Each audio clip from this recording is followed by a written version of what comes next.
la serata degli stakeholder, la serata dei portatori di interesse, la serata degli amici, dei conoscenti, clienti, delle istituzioni che sono comunque stakeholder di Minerva.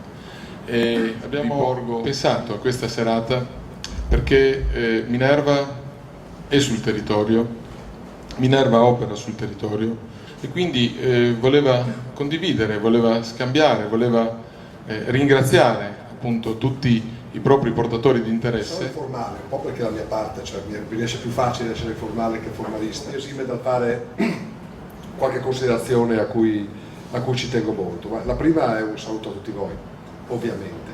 La seconda è un ringraziamento a Adriano Lucchini per avermi invitato. Non è lui che deve ringraziare me, sono io che lo voglio ringraziare per alcune ragioni anche personali. La prima è che Adriano è una persona che ho avuto modo di incontrare nel mio percorso 10 anni fa, quando assunsi la responsabilità di assessore al lavoro, formazione, artigianato e cooperazione, 1998.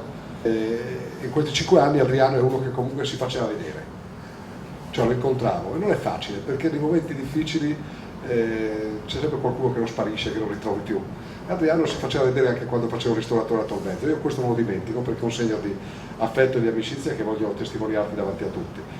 Così come voglio testimoniarti il fatto di avere accompagnato dal punto di vista dell'osservazione, non ho alcun merito in questo, la crescita di Minerva in questi anni, l'ho conosciuta appunto nel 98, è stata una delle prime visite che feci da assessore alla cooperazione, mantenendo una linea che sto cercando di confermare, che è quella un po' di uscire dagli schemi, e credo francamente, lo dico